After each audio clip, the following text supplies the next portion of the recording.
તો વડોદરાના ડભોઈ તાલુકામાં પાણી ભરાયેલા અનેક રસ્તાઓ હજી પણ પાણીમાં જ ગરકાવ છે।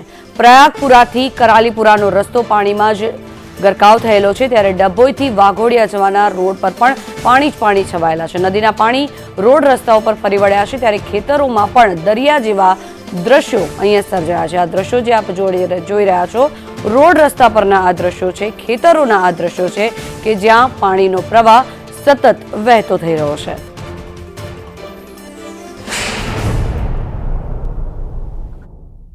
ડભોઈથી ગ્રાઉન્ડ ઝીરો એક્સક્લુઝિવ રિપોર્ટ। 24 કલાક ઉપરાંત સમય થઈ ગયો છે, પરંતુ હજુ ઢાઢર નદી છે તે પોતાનું રૌદ્ર સ્વરૂપ શાંત પડવાનું નામ નથી લઈ રહી। હજી પણ પ્રયાગપુરા અને કરાલીપુરા વચ્ચેનો જે માર્ગ છે તે હાલ પાણીમાં ગરકાવ છે। ઢાઢર નદી અહીંયાથી ઉફાન ઉપર છે ને ઢાઢર નદીના જે પાણી વહી રહ્યા છે, તમામ જે ખેતરો છે તેમાં પણ દરિયા જેવી પરિસ્થિતિ સર્જાય છે। ચારો તરફ જળબંબાકારની સ્થિતિ છે અને અહીંયા જો વાત કરવામાં આવે તો અહીંયા લોકોને હજુ પણ હાલાકીનો સામનો કરવો પડી રહ્યો છે। વાઘોડિયા જવાનો આ માર્ગ છે, પ્રયાગપુરાથી કરાલીપુરા જવાનો આ મુખ્ય માર્ગ, જેના પર ઢાઢર નદી વહી રહી છે।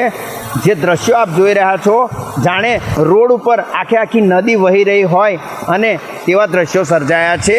હવે આ પાણી શમવાનું નામ હજી પણ નથી લઈ રહ્યું, ઓછું થવાનું નામ નથી લઈ રહ્યું। કેતન કુમાર, સંદેશ ન્યૂઝ, ડભોઈ, વડોદરા।